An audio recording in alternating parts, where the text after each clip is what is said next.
Global demand for livestock products is expected to double by 2050, mainly due to improvement in the worldwide standard of living. For this reason, agriculture and food security featured prominently at the UN Climate Change Conference COP27 in Sharm-El-Sheik last month, with governments working on stepping up action to cut greenhouse gas emissions and adapt to climate change in the agriculture sector. But raising animals for food uses extraordinary amounts of water, causes deforestation and contributes heavily to greenhouse gas emissions, making the practice of farming animals severely damaging to the climate and overall planetary health. And although an animal welfare lobby group did not succeed in getting the COP to adopt a decision to ban factory farming, the lobby group is hopeful that COP28 will move the conversation forward. The agriculture industry is vulnerable to climate change. When droughts and floods hit, farmers suffer some of the worst impacts. Yet it is a sector that also contributes to the global warming problem, especially the livestock subsector, which accounts for at least 17% of the emissions that are human-made. Meat consumption is fast growing around the world as populations grow. But to feed this growing population, farming is becoming more intensive, industrial, and unfriendly to the environment. It is estimated that nearly 100 billion animals are farmed around the world to meet the global demand for animal protein.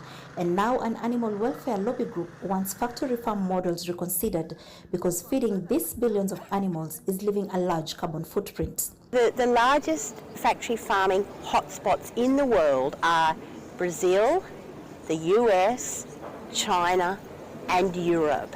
And these by far account for the largest amount of factory farms. Now we have around 80 billion land-based animals, the majority of which are in these cruel and intensive factory farms.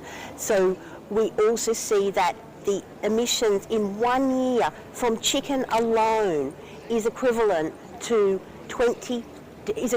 having 22 million cars on the road.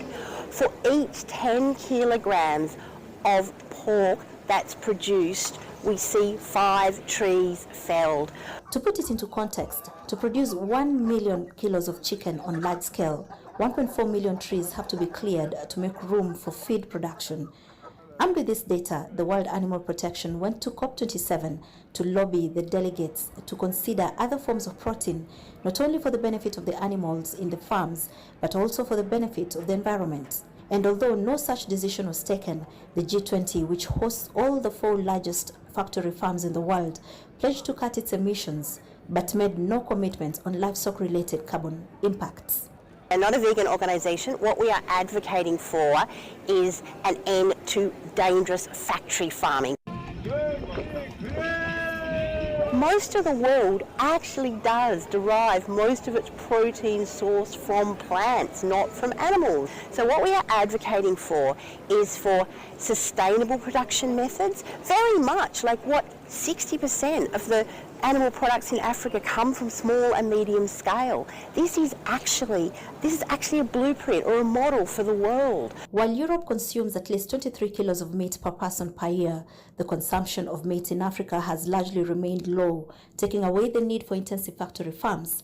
This small-scale production is what the lobby says the world needs to adopt, and that what is needed is finance to support small-scale meat producers to produce sustainably.